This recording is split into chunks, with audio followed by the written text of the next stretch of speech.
자, 정진석 비서실장이 크게 3가지 이유를 들어서 거부권 사유를 설명했습니다. 첫째, 헌법 정신에 부합하지 않는다. 둘째, 특별검사 제도의 취지에 부합하지 않는다. 셋째, 특검 수사의 공정성과 중립성을 담보하지 못한다. 이 이유를 들어서 특검법 거부했다라고 밝혔는데요. 따져보겠습니다. 먼저 헌법 정신에 부합하지 않는다라고 했는데 정진석 실장 발언부터 들어볼까요? 첫째, 이번 특검 법안은 헌법 정신에 부합하지 않습니다. 삼권 분립은 우리 헌법의 골간을 이루는 대원칙입니다. 입법부와 행정부 간 견제와 균형을 통해 법치와 인권을 보장하는 원칙입니다. 이러한 삼권 분립 원칙 하에서 수사와 소추는 행정부에 속하는 권한이자 기능입니다. 특검 제도는 그 중대한 예외로서 입법부의 의사에 따라 특별검사에게 수사와 소추 권한을 부여하는 것입니다. 따라서 이러한 행정부 권한의 부여는 행정부 수반인 대통령이 소속된 여당과 야당이 합의할 때만 가능하다고 봐야 할 것입니다. 자, 먼저 헌법 정신을 얘기했는데 신인규 변호사님, 저 발언 어떻게 평가하십니까? 완전히 그 엉터리죠, 엉터리. 그러니까 저는 정진석 비서실장이 뭐 법률가도 아닌데 이제 헌법 정신 운운하니까 제가 정말 참 기가 찼는데요. 대한민국 헌법 정신이 그러면은 국기문란 사안의 범죄를 대통령이 졌다라는 혐의를 받고 있는데 그걸 덮어주는 게 그럼 헌법 정신입니까? 지금 특검을 하는 거에 대해 가지고 헌법 정신 위배다, 상권분립 위배다라고 이야기를 하고 있는데요. 그럼 좋습니다. 특검이 그렇다 그러면은 박근혜 최순실 특검은 헌법 정신 위반입니까? 아닙니까? 그럼 헌법 정신 위반 아닙니까? 예외적으로 탄핵 소추와 그 수사에 대한 권한을 행정부가 아니라 결국에는 특검, 박영수 특검, 윤석열 대통령이 수사팀장으로 있었던 한동훈 위원장이 검사로 파견되어 있었던 그 특검에다가 소추 권한을 넘겨가지고 다 처벌했거든요. 그럼 거기에 대해서도 헌법정신 위반인지 아닌지를 저는 기자들이 후속적으로 물어봐야 될 것 같고요. 무엇보다도 수사 중 사안이니까 할 수 없다. 박근혜 대통령 특검도 수사 중에 들어왔습니다. 그리고 특검을 편향적으로 정할까봐 못하겠다. 그때도 윤석열 대통령은 박근혜 대통령하고 가장 대척적으로 있던 사람이 수사팀장으로 와서 공정하게 수사했다라는 평가를 받고 있거든요. 그래서 저는 내용상 하자에 대해서는 뭐 일고의 가치도 없는 발언이고요. 아까 중요한 말씀하셨는데 특검법안이 여야 합의가 없고 행정부와 입법부 간의 합의가 없으니까 안 된다 이렇게 얘기하셨거든요. 무슨 법을 만들 때 입법부가 행정부 허락받고 만드는 게 상권분립은 아닐 거라는 말씀 드리고요. 무엇보다 여야 합의로만 특검법이 돼야 된다. 이것도 말이 틀린 겁니다. 국회의 가장 큰 원칙은요. 우리가 다수당과 소수당을 선출하는데요. 최대한 합의를 도출합니다. 근데 합의가 안 될 때 마지막에는 표결을 해가지고 법안을 완성시키는 거거든요. 근데 합의가 없으면은 특검을 할 수 없다라는 이야기는 너무 잘못된 것이고 발례로 과거에 한나라당이 노무현 대통령 탄핵 의결할 때요. 그때 당시 여당인 열린우리당하고 그럼 합의해서 처리했습니까?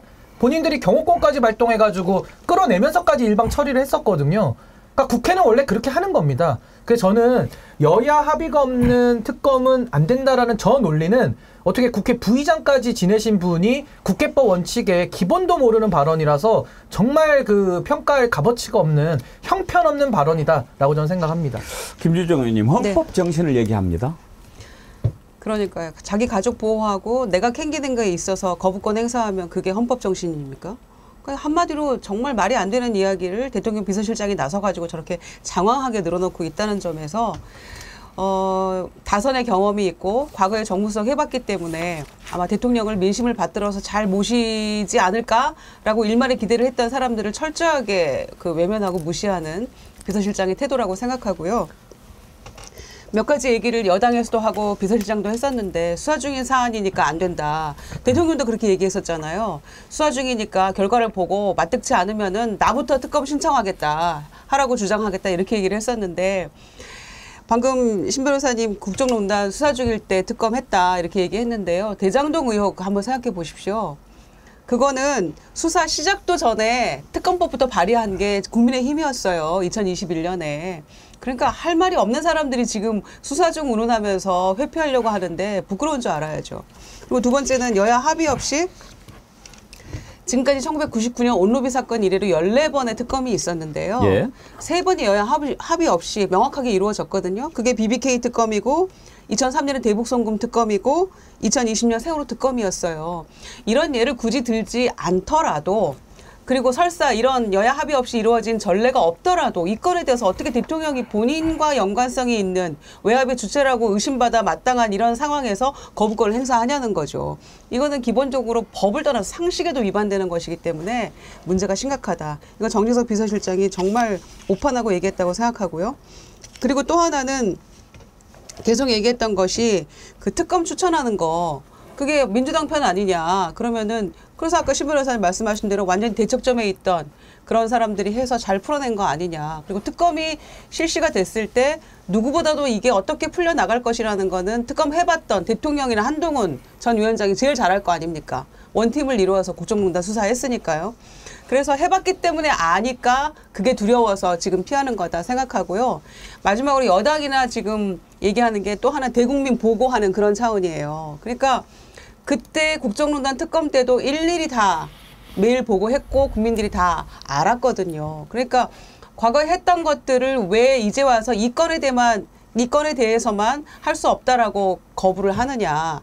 왜냐. 해봤기 때문에 알고 그래서 두렵고 캥기는 게 있다는 거죠. 그래서 어제 비서실장이 나서서 애써 여러 가지 얘기를 했지만은 과거의 전례에 비추어도 전혀 맞지 않는 그런 변명들로 일관했기 때문에 저희는 25일 날 다 모일 수밖에 없는 거죠. 세 가지 이유를 크게 내세웠으니까 하나하나 좀 짚어보도록 하지요. 먼저 헌법 정신에 부합하지 않는다라고 하는 부분에 대해서 김정우 원장님 의견은 어떠십니까? 일단 이 헌법 정신이라고 하는 게 입법 내용이니까요. 그럼 입법에 대해서 우리 헌법 정신은 어떻게 규정하고 있지? 입법권은 국회는 입법권을 갖는다. 가장 그 핵심적인 내용이에요. 그러니까 국회가 권능적으로 입법을 할 수 있는 권한을 가지고 있는 것이고 거기에 입각해서 다양한 예외적 조항들이 있는 거기 때문에 입법권이 가장 핵심인 겁니다. 그래서 오죽하면 거부권을 행사한 5월 22일 날 입법조사처에서 이 문제와 관련해서 자기가 보도자료를 냈어요. 그 내용에 의하면 우리 헌법 정신은 이해충돌 금지 원칙을 가지고 있다. 이해충돌 금지 원칙이 뭐냐? 공공성과 어떤 개인성이 있다라고 얘기하면 공공성에 방점을 찍는다. 따라서 이 건도 마찬가지입니다만 대통령이라고 하는 본인과 관련된 어떤 범죄 혐의에 대한 수사 내용이잖아요. 그렇다면 이것들을 본인이 거부하는 건 공공성을 추구하는 것이 아니라 본인의 사사성, 개인성을 추구하는 것이라고 하는 측면의 문제가 하나 있고요. 또 하나는 그거 그러다고요. 입법권을 견제하는 장치로 거부권이 존재하지만 이거 매우 소극적인 형태로 얘기하는 거다. 그래서 만약에 입법적 재량 범위 내에서 정당하게 통과된 법임에도 불구하고 대통령이 적극적으로 이걸 방어하는 행위는 오히려 권력분리 원칙을 침해한다라고 얘기를 하고 있어요. 그러니까 제가 볼 땐 정진석 비서실장은 자기 대통령의 개인적인 범죄 혐의들을 숨기기 위해서 헌법 정신을 다시 훼손하는 행위들을 벌이고 있는 거예요. 그러니까 대통령과 비서실장은 헌법을 지금 망가뜨리고 있는 거라고 볼 수 있는 것이고요. 헌법 정신을 저렇게 비서실장이 쉽게 왈가왈부할 사항이 아니다. 저는 비서실장이 저런 위치에 있는 사람이 아니라 그냥 비서잖아요. 제가 볼 때 대통령이 이 정도면 나와서 얘기해야 되는 거 아니에요? 이 문제 관련해서. 다른 때는 대통령 나와서 설명도 잘 하던데요. 그렇죠. 본인 일이잖아요. 그리고요. 본인 일에 대해서 본인이 거부하는 이유를 국민한테 설명하는데 본인이 나와서 해야지 비서실장이 나와서 얘기를 한다는 게 말이 됩니까? 상식적으로. 근데 거부권을 이렇게 계속 행사하는 것도 헌법 정신에 반하는 거 아닙니까? 그러니까 이제 거부권이라는 것은 법률안에 이의가 있을 때 행정부가 입법부를 견제하기 위한 예외적 권한이거든요. 근데 지금은 이 예외적 권한을 10차례가 넘게 거의 일상화해서 거부권을 오남용하고 있다라는 지적은 매우 타당하고요. 지금 이 최일병 특검법에 있어서 가장 문제되는 점은 거부권 그 자체도 문제지만은 대통령 스스로에게 성역을 만들어주면서 자신만은 수사로부터는 예외다라는 공식적인 선언이거든요. 대한민국이 민주공화국이지 무슨 윤주공화국입니까? 윤석열 대통령이 주인이에요? 본인이 왕입니까? 자기는 무슨 남 처벌만 하지 본인은 수사받지 않는다는 무슨 조항이 있습니까? 그러니까 국민들 입장에서는 어처구니가 없는 겁니다. 그리고 특검에 대해서 문제 제기할수록 저는 더 대통령실이 수렁에 빠진다고 보는데요. 정진석 비서실장 한번 토론으로 우리가 대표 선수 하나씩 뽑아가지고 하면요. 이거 3분 안에 끝나요. 양치하기 전에도 끝날 아주 빈약한 논리를 갖고 나와가지고 국민들을 호도해보려고 하는데요. 윤석열 특검을 갖다가 다 얘기하면 그대로 깨집니다. 번번이. 어떤 논리를 들이대도 이미 윤석열 대통령이 특별검사 박영수 특검팀에 가서 칼을 막 휘둘렀잖아요. 근데 그때는 수사가 옳고 지금은 헌법정신 위반이다. 이게 설명을 해야 되지 않겠습니까? 그 차이점을 설명해야 되는데 저는 하나도 합리적으로 설명할 수 있는 길은 없다. 그 대통령실이 끝까지 저항을 하겠습니다만은 저는 이제 10대 맞을 거 이제 20대 맞을 거 100대 맞듯이 매만 더 벌고 있는 거 아니냐라는 생각이 듭니다. 이 최혜병 특검법 그다음에 탄핵 얘기 나왔을 때 어제였나요? 제일 제가 웃겼던 이야기가 하나 있어요. 추경호 원내대표가 바이든도 11번 했다고. 11번 거부권 행사했는데 저도 참 탄핵 얘기가 웬 말이냐. 이 얘기가 저는 정말 이거 웃어야 될지 울어야 될지 모를 정도로 황당하더라고요. 기네스북 도전했던 대통령 아닙니까? 그렇죠. 예. 바이든 넘어서야지요. 예. 황당하죠. 진짜. 아니, 그리고 지금 미국의 추세는요. 그러니까 아버지 부시 때부터 시작해서 지금까지 추세는 뭐냐면 대통령이 거부권 행사하는 숫자에서 줄어들고 있어요. 왜냐하면 그런 행위 자체가 민주주의를 왜곡시키고 입법권을 침해한다는 논란이 매우 많기 때문에 그런 것들이 줄어들고 대통령이 그렇게 예를 들면 쓸데없는 짓들을 많이 하면 국회나 의회가 나서가지고 갖다 예를 들면 다시 재통과시키는 방식을 통해서 민주주의를 세우고 있는 상황이거든요. 근데 지금 추경호나 국민의힘이나 대통령실에서 얘기하는 거는 민주주의를 파괴해라 이런 얘기를 하고 있는 거예요. 웃긴 거죠. 뭐 북한 정부도 아니고.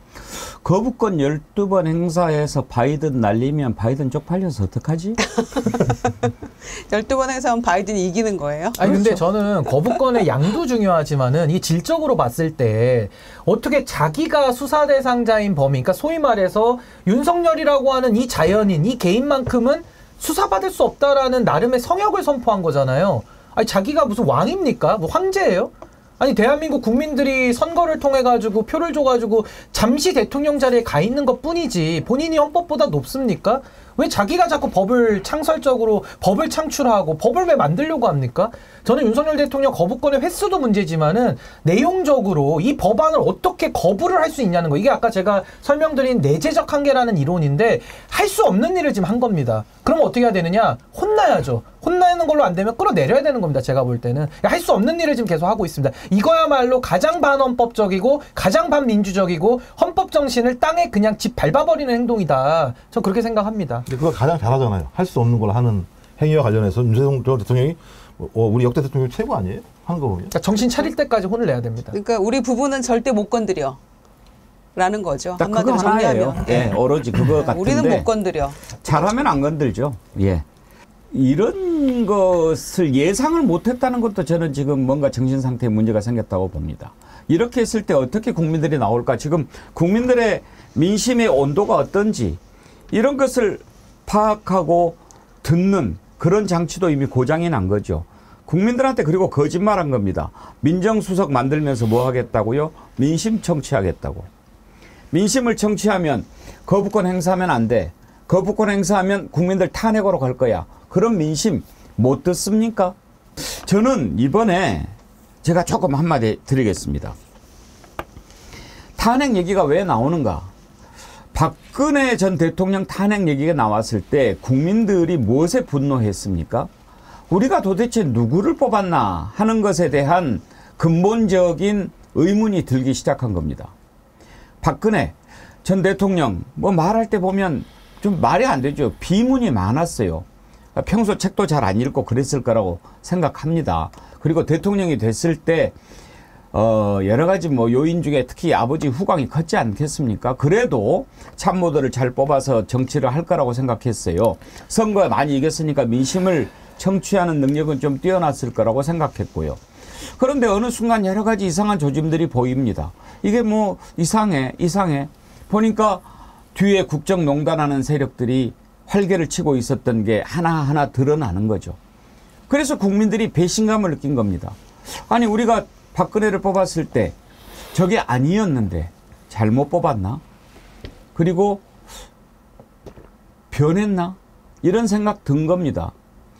박근혜 전 대통령 뽑았을 때 그것도 있었을 거예요. 그동안에 대통령 뽑았을 때 여러 가지 문제가 많지 않았습니까? 아들 문제, 또 친척 문제. 그런데 자녀도 없고 뭐 그러니까 그런 문제는 없지 않겠나 이런 생각도 좀 있었을 거예요. 그렇지만 국민이 실망했고 배신당했다고 느꼈고 그래서 들고 일어난 거 아니겠습니까? 이번에 윤석열 대통령은 어떻습니까? 갑자기 등장했죠. 엉겹결에 됐습니다.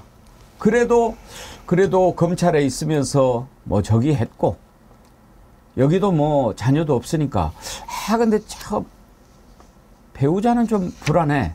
그래도 배우자가 나와가지고 고개 숙이고 이제는 뭐 조용히 내조만 하겠습니다라고 했으니까 믿어줘야지 뭐. 이렇게 한 부분이 좀 되지 않았겠습니까? 그런데 그 기대를 저버리고 조금이라도 믿었던 부분을 사라지게 하는데 불과 며칠이 걸리지 않았습니다. 그 뒤로 국민들이 그래도 하고 가다가 오늘 이때까지 온 것 아니겠습니까? 이제는 국민이 더 이상 참을 수가 없죠. 그랬는데 지금 보면은 뭐를 하고 있는지를 모르겠다는 거예요. 나라를 위해서 저자가 도대체 무슨 일을 하고 있는 건가? 국민 생각하는 건가? 이런 것이 이제는 마음속에 꽉 차 있는 거 아니겠습니까? 이제 안 되겠다. 이제 정리해야 되겠다. 더 가다가는 나라 망하겠다. 이게 민심 아닙니까? 그래서 탄핵 얘기 그래도 나라를 생각하는 국민들이 불행한 역사가 반복되지 않도록 참아왔고 조심하고 자제했는데 이제는 안 되겠다라고 생각하는 거죠. 그런데 아직도 정신 못 차린 집단이 몇 군데 있습니다. 아무리 언론을 꼭 죄고 강압하고 그런다고 하더라도 정신 똑바로 차려야 되는 것이 언론 아닙니까?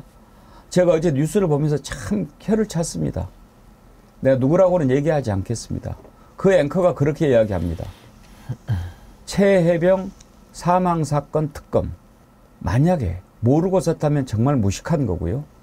알면서 그렇게 표현했다면 비겁하고 추잡하고 추악한 것입니다. 이게 최수근 해병 사망사건 그 특검입니까? 왜 순직했는지 그 이유를 가리자는 특검입니까? 그게 아니잖아요. 이렇게 불행한 일이 일어났고 거기에 대해서 아무도 책임을 지지 않는데 누구누구를 책임지게 해야 되는가? 그거를 수사하는 과정에서 거기에서 바로 윤석열 대통령이 경로했고 개입했고 수사에 외압을 가한 거 아닙니까? 법률을 위반한 겁니다. 그것을 가리자고 하는 겁니다. 지금 우리 국민들은 누구를 의심합니까? 바로 거부권을 행사한 대통령 윤석열을 의심하는 겁니다. 저자가 범인 아닌가? 그래서 가려보자라고 하는 겁니다. 떳떳하면 왜 거부권 행사합니까?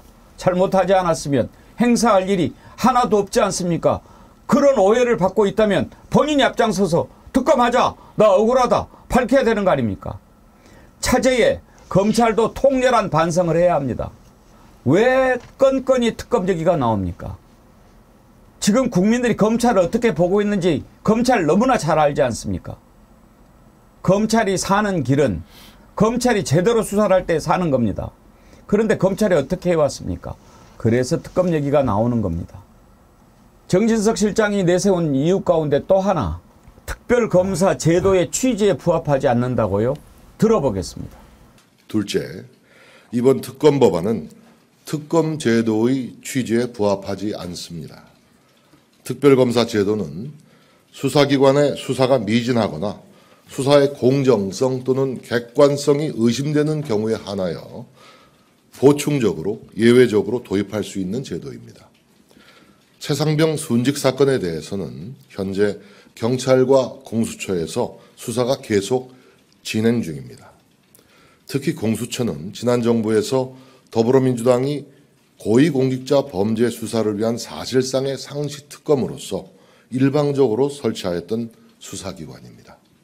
저 부분에 대해서 신인규 대표님 의견을 들어보고 싶습니다. 그러니까 이제 특검의 원칙에 대해서 설명을 할 때 수사가 안 되고 있거나 수사가 미진할 때 하는 게 특검이거든요. 지금까지 14차례 이상 했기 때문에 특검 자체가 생소한 제도는 아닌데요. 지금 그러면 특검을 할 상황인지를 한번 우리가 살펴보면 최혜병이 안타깝게 희생이 된 이후에 그 사실관계를 조사하던 박정훈 대령이 집단항명의 수개까지 몰려버렸거든요. 그러면서 뭐 안보실, 대통령 비서실, 뭐 국방부가 전화를 그렇게 돌려대가지고 결국 수사 외압이 외부로 드러났습니다. 폭로가 됐습니다. 그러고 나서 결국에는 대통령실에서 아무런 근거 규정도 없이 경찰청에 가가지고 기록도 그냥 국방부에서 빼들어왔거든요. 이 정도 사안에서 수사 외압의 진실을 밝히자 이렇게 이야기를 하고 있는 건데 이 사안을 특검하지 않으면 그러면 도대체 어떤 사안을 특검을 합니까? 지금 말씀하신 공수처 말입니다.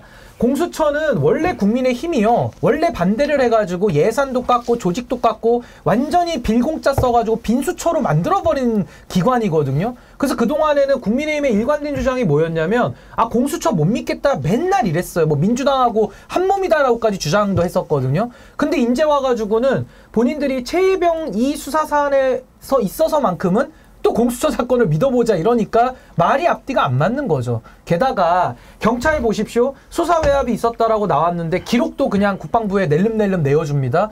그 공수처 보십시오. 이종섭 피의자 출국 금지해놨는데 법무부 장관이 그냥 풀어버립니다. 그럼 그런 법무부 장관까지라도 저는 조사를 해야 된다고 보거든요. 수사 필요성이 있는 거거든요. 그러니까 지금 경찰과 공수처를 예를 들고 있지만은 지금 수사 외압에 완전히 지금 무력한 모습만을 지금까지 보여왔는데 이제 와서 그 사람들의 수사를 믿고 기다려주자라고 하니까 국민들 입장에서는 믿고 기다릴 수가 없는 겁니다. 그래서 저는 제가 지금 뭐 여러 가지 수사기관 간의 관계 설명드렸지만은 가장 본질적으로 현직 대통령과 관련된 권력형 비리 내지는 권력 수사기 때문에 저는 이 부분에 있어서는 반드시 특검이 도입이 돼서 오히려 수사하는 것이 특검의 취지에 맞다. 저는 그렇게 생각합니다. 작년 예. 7월에 사건이 이제 사망사고가 일어났기 때문에 이런 외압이나 과정에 다시 가져오고 이런 옥신각신이 없었다면 벌써 아마 수사는 다 끝나고 종결됐을 거예요. 진상 규명되고. 그리고 박정훈 단장이 얘기한 대로 8명 피의자 입건시켜가지고 경찰이 제대로 수사했으면 벌써 아마 정리가 됐을 사건을 1년 가까이 이렇게 끌어오면서도 공수처 지켜보자고 해놓고 공수처장 임명도 안 하고 4개월간 공석에다가 이제 청문회 거쳐서 임명된 거잖아요. 그것도 보기에는 흠결이 있는 인사로 임명을 하면서. 그래서 얼마 전까지만 해도 공수처의 수장 중에 1, 2, 3가 다 없다. 인력도 부족하다. 이거 어떡하란 얘기냐. 이런 얘기도 많이 나왔었죠. 그럼에도 불구하고 공수처장은 책임감 가지고 수사를 해야죠. 특검법이 실시될 때까지는. 그러면서도 1년 가까이 돼버리면 이제 7월이면 1년 되는데 증거물들이 다 없어지는 거잖아요. 통신기록 이런 것들 다 없어지고 삭제돼버리고 이러면은 어떻게 이걸 제대로 수사합니까? 그래서 1년 될 때까지 기다리는 거 아니냐 이런 얘기도 나오고 있는 거죠. 증거물 다 없애버리려고. 그래서 누가 봐도 석연치 않은 이런 군사법원법 명백히 위반되는 이런 상황에 대해서 대통령 실장이 나와가지고 저렇게 억지 변명들을 하고 있으니까 이게 하나도 뭐가 사실관계가 맞지 않는 얘기들을 계속 하고 있는 거잖아요. 그러니까 이거는 명백히 수사 외압과 관련된 일이고 공수처 수사만으로는 이 시시비비를 명확히 가리기 어렵다는 것이 이미 국민들의 보편적 상식으로 저는 자리 잡았다고 생각합니다. 일단 뭐 수사가 미진함 이렇게 얘기하는데 뭐 이렇게 얘기하면 수사가 다 안 되는 건 다 특검법 도입해서 하게요? 조건이 있는 거죠. 정치적 중립성과 공정성이 의심받을 때 특별검사를 임명하는 거잖아요. 그러면 정치적 중립성과 관련해서 대통령이 관련돼 있는 사건을 공수처든 검찰이, 왜냐하면 공수처가 수사를 하게 되면 기소할 수 없기 때문에 검찰에다가 다시 또 맡겨야 돼요. 기소할지 여부에 대해서. 그럼 대통령이 완전히 관할하고 있는 검찰에다가 이걸 맡겼을 때 이것이 중립성을 띌 수 있는 건지, 또 본인 문제이기 때문에 공정성이 담보될 수 있는 건지 이런 것들이 안 되기 때문에 소위 법률에서 예외적으로 특별검사를 임명해서 좀 국민들이 봐도 큰 문제 없이 수사를 진행을 하라고 얘기한 건데 이 문제와 관련해서 당연히 특검 조항과 맞는 거죠. 근데 특검 제도 취지에 부합하지 않는다고 비서실장이 얘기를 하고 있어요. 또 더 중요한 문제는 이 사건 발생했을 때요. 가장 중요한 핵심은 공직기강 비서관실이 수사본부에다 전화를 해서 수사본부가 경북경찰청에다가 다시 또 외압을 넣는 방식으로 진행을 했었고 또 안보실은 국방부를 통해서 이 사실을 갖다 무마하려고 했단 말이에요. 그러면 대통령의 중요한 수족이라고 얘기할 수 있는 안보실과 공직기강 비서실이 왜 갑자기 동시에 다른 사안도 아니고 하나의 사안을 가지고 작동했는가는 대통령 또는 비서실장이 지시 아니면 설명이 안 된다라는 얘기가 가장 중요한 의문 중에 하나였었고 전 그렇다면 이 부분과 관련해서 당연히 소위 대통령실이 제기되고 있는 사안들을 특검을 통해서 밝히지 않는다면 그럼 다른 어떤 사안도 밝힐 수 없다라고 하는 국민적 합의가 있는 거 아니겠습니까? 그래서 제가 볼 때는 지금 비서실장이 이걸 계속 비틀려고만 하는 거예요. 어떤 형태로든지 물을 타가지고 아마 나중에 이게 조금 더 가면 그런 얘기 할 겁니다. 양승태 대법관 같은 경우 직권이 없으니까 권한이 없으니까는 남용도 없다라고 얘기하는 것처럼 이거 동일하게 얘기할 거예요. 대통령이 그렇게 할 만한 권한이 없으니까 권한이 없는 행사를 했다는 게 말이 되느냐라고 얘기하는 논리를 가지고 어떤 형태는 특검이 아닌 예를 들면 공수처 수사와 검찰 수사를 무마하려고 하는 거예요. 그러면 대통령은 아무런 문제가 없으니까 이건 결론적으로 대통령을 살리기 위해서 온갖 편법들을 가지고 들어오는 방식이기 때문에 특검 외에는 이 문제를 해결할 방법이 없다. 저도 하나만 더 추가드리면요. 지금 정진석 실장 입을 통해서 나왔는데 아마 저 윤석열 대통령 생각일 거 아니겠습니까? 특검을 안 하는 게 지금 거의 뭐 헌법 위에 있는 것처럼 저렇게 신봉을 하시는데 아니 그렇다면 2016년도에는 특검 왜 했습니까? 그럼 그때는? 그럼 윤석열 대통령 그때 특검 왜 들어갔습니까? 이거 설명을 해야지 이해가 되지 않겠습니까? 그게 하나 막히는 거고 또 하나는 이제 공수처와 경찰 수사를 지켜보자. 이게 지금 군사법원과 다 관할이 찢어져 있기 때문에 특검법을 통해서 한 번에 정리해야 될 필요도 있고요. 또 하나는 공수처나 경찰은 지금까지 이 수사 외압이라고 하는 이 국면을 이겨내지 못한 기관들입니다. 공수처는 출국금지 해제해 놓은 거 실제로 이종소 피의자가 호주 나갔다 왔어요. 못 지켜냈죠. 그리고 경찰도 기록 같은 거 그 간수도 못하고 빼들어 줬거든요. 이렇게 수사 외압을 한 번 하는 게 어렵지 두 번, 세 번 더 쉽습니다. 그러니까 이미 무너져 내린 공수처, 이미 무너져 내린 경찰을 믿고 기다리자. 이거는 진실을 규명하지 말자라는 말로 이해가 됩니다. 말도 안 되는 이유를 댔는데 세 번째도 한번 같이 들어보겠습니다. 셋째, 이번 특검 법안은 특별검사 제도의 근본 취지인 수사의 공정성과 중립성을 담보하지 못합니다. 이번 특검 법안에서는 먼저 대한변협회장이 후보 4명을 추천하면 야당이 그중 2명을 고르게 하고 대통령은 2명 중 1명을 무조건 특검으로 임명하도록 하고 있습니다. 최상병 사건에서의 외압 의혹은 야당이 고발한 사건입니다.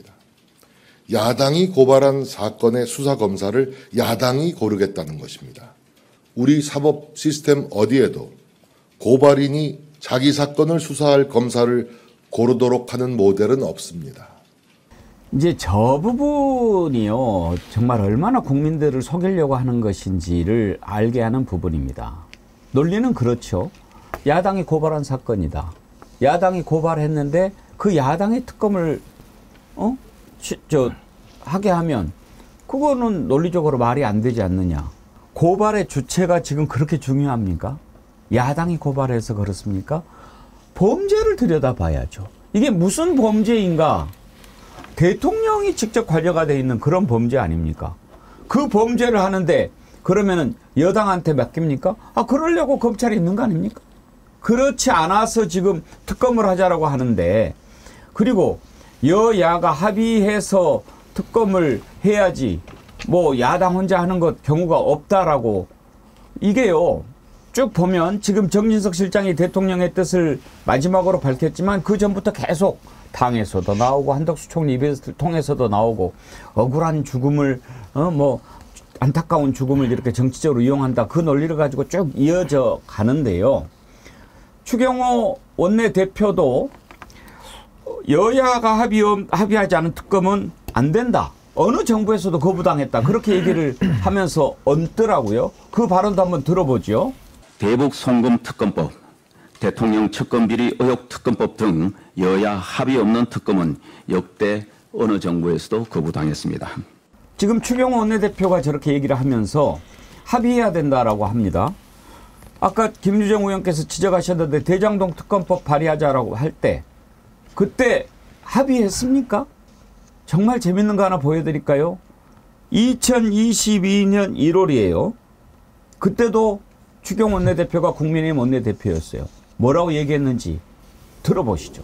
소환에 협조하지 않게 하는 바로 그 사람이 범인이다.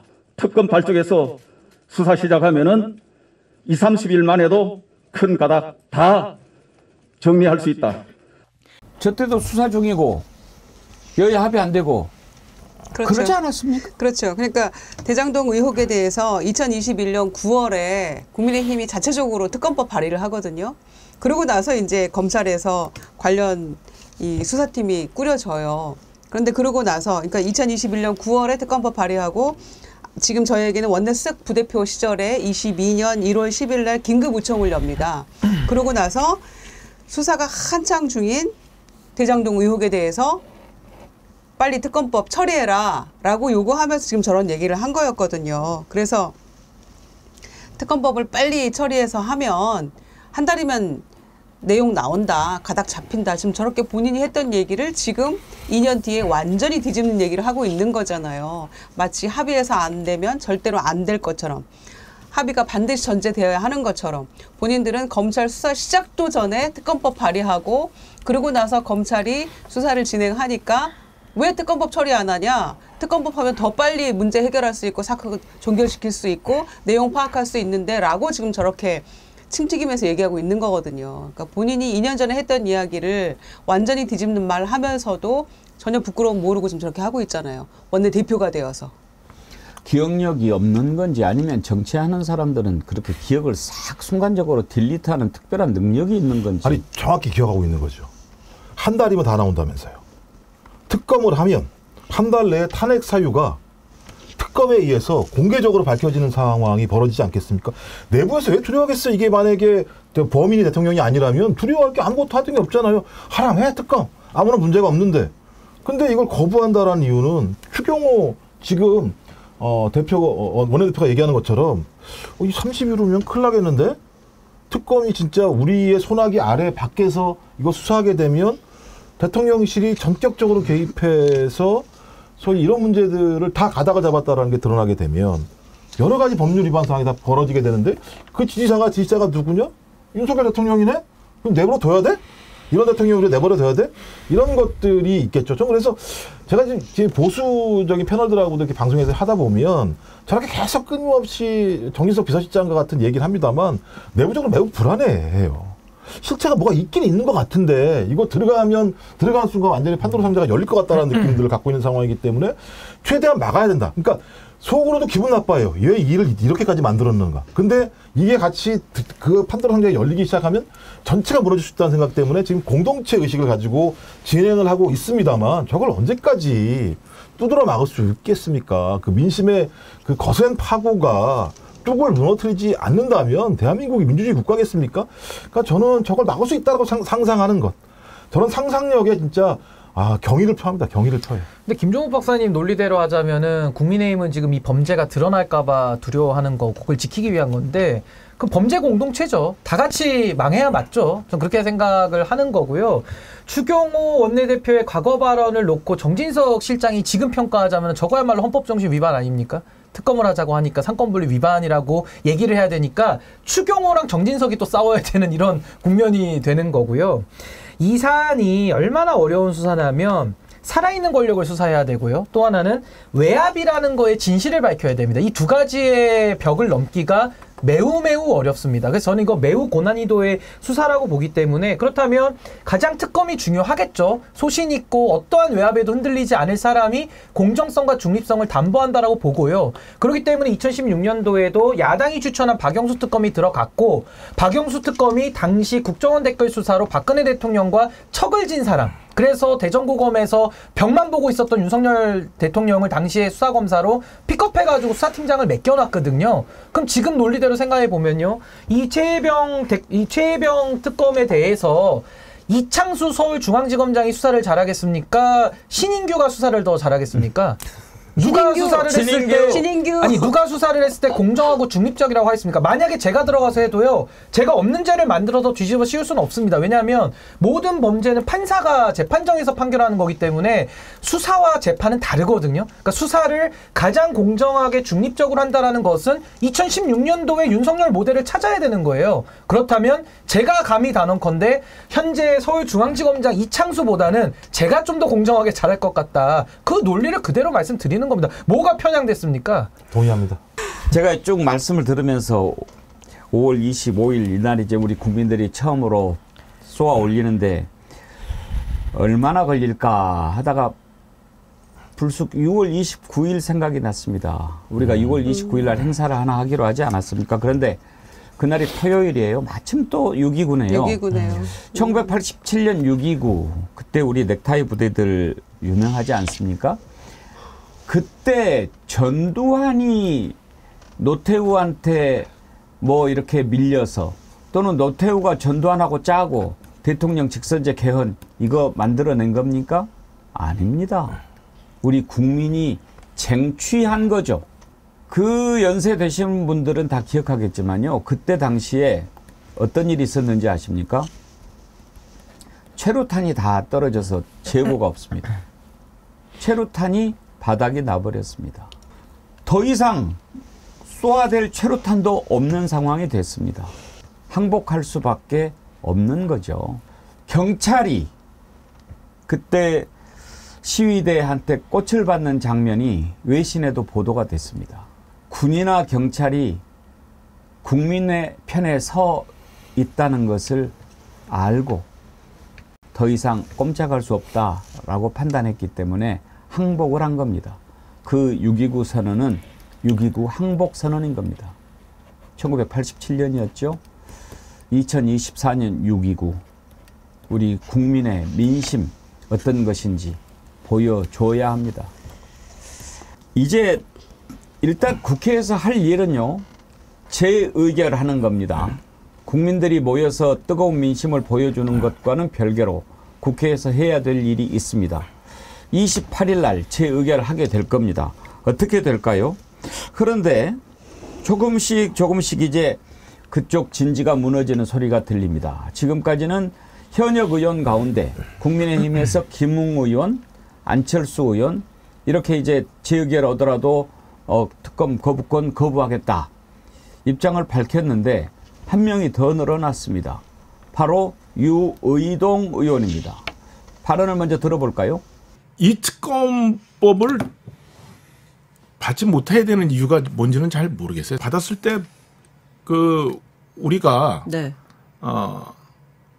얻는 게 잃는 것보다는 훨씬 더 많은 거 아닌가 이런 생각을 좀. 저는 지금 유의동 의원의 그 발언이 상당한 의미가 있다고 생각하는데 신인규 대표님 이번에 이제 낙선한 의원이죠. 그래서 낙선해서 이제 부담도 없다고 하지만 한동훈 위원장 때 정책위의장 아니었나요?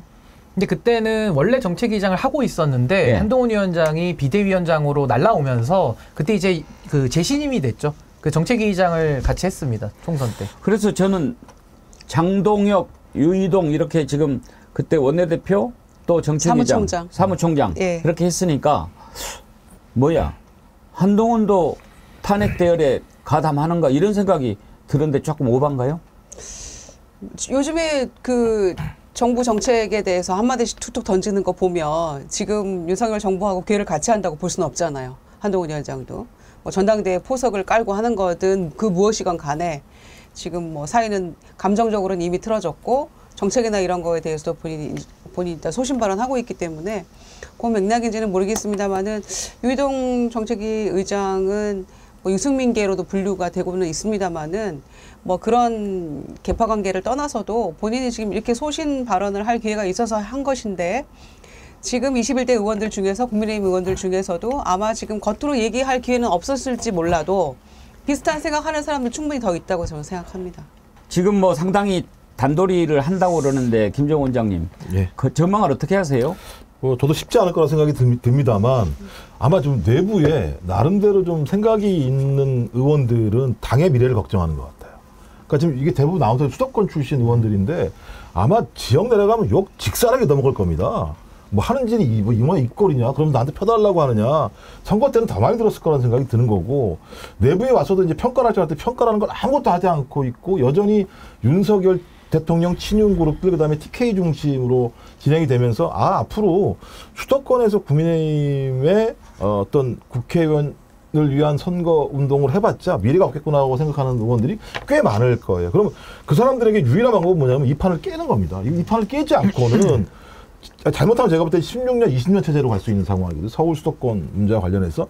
저는 그래서 그 일단의 그룹들이 서서히 저는 반항을 꿈꾸면서 2016년도에 분당이 되는 과정을 거쳤던 과정들이 진행이 됐던 것처럼 하지만 이제 21대 국회는 그게 쉽지 않을 거라 생각이 들어요. 일단 17명이라는 사람들이 어떤 생각을 바꿔서 탄핵, 아니, 뭐 특검에 대해서 찬성하는 방향으로 돌아서야 되는데 지금 뭐 얘기가 나온 사람 3명밖에 없는 상황이고 기대는 방법은 뭐냐면 51명 정도 다시 이제 국회로 못 올라가는 사람들이 뭐 하나는 적극적으로 그러니까 특검법을 찬성하거나 아니면 아예 그냥 국회 회의장에 안 나가버리는 방법이 있겠죠. 그래서 270명 정도가 오게 되면 야권이 싹 모이면은 180명이 되니까 넘어갈 수 있다는 얘기를 하는데 저는 그 정도까지 가지는 않을 거라 생각이 듭니다만 그렇다고 하더라도 3+ 얼마가 되느냐가 매우 중요하다고 봐요. 3+의 숫자가 3보다 늘어났을 때에는 저는 22대 국회는 완벽하게 특검법이 통과될 가능성이 높다라는 판단이 들기 때문에 그때부터 제가 볼 때는 윤석열 정부 와르르 무너지게 되는 것이고 국민의힘도 새로운 대안체제를 만들어야 되거든요. 저는 그래서 일단 이번에 되고 안 되고와 관련해서 뭐 비관과 긍정적인 전망이 중요한 게 아니라 3+ 숫자가 얼마나 되게 만드느냐. 전 이것 자체가 전체적인 상황과 방향을 바꿀 수 있는 중요한 변수라고 생각을 합니다. 저는 지금 최혜병 특검에 대해서 굉장히 좀 제 스스로도 좀 다급합니다. 마음이 좀 조급한데 전 21대 국회에서 재의결해서 저는 반드시 통과시켜야 된다라는 입장이고요. 과거 박근혜 대통령 탄핵 때도 보수에서 60여 표가 넘어가가지고 236표로 대통령 탄핵이 가결이 된 예를 비추어 볼 때 이번 저는 최혜병 특검법안이 전 재의결될 가능성도 충분히 있다라고 생각을 하고 만약에 이게 재의결이 되면요. 윤석열 대통령은 탄핵소추 당한 것과 똑같은 현상이 되는 겁니다. 결과가 똑같이 되는 거라서 저는 뭐 김웅, 안철수, 유이동 이렇게 공개적으로 무기명 투표임에도 불구하고 찬성 의사를 밝히신 분들 전 대단히 환영하고 우리가 더 많이 응원을 해줘야 된다라는 생각이 들고요. 그런 의미에서 제가 그 국민의힘 의원들이 좀 태도를 좀 바꿨으면 하는 의미에서 충청도 사투리로 우리 유이동 의원님 이름을 거꾸로 하면은 동의유 이렇게 되거든요. 동의해유 이런 것처럼 대단한 좀 정치인이야. 국민의힘 의원님들 17명 뭐 제가 봤을 때 좀 안 가면은 좀 덜 와도 되고 그러니까 예를 들면 국민의힘 의원들이 안 가는 쪽으로 재의결을 도와주든지 온다면은 좀 동의하는 걸로 동의유 해주시면은 많은 국민들께서 좋으실 것 같습니다. 이것도 뜨겠는데요, 동의유. 이 거꾸로 하면 이름이 동의유 돼서 유이동 의원님께 좀 죄송하지만 응원 드린다는 말씀을 드립니다. 신은기 대표님 오늘의 댓글로 선정해서 정어리 서클이나 동의를 좀 해줬으면 좋겠어가지고 제가 진짜 진심을 담아서 말씀드린 겁니다. 예. 양심에 한번 기대를 걸어봐야죠.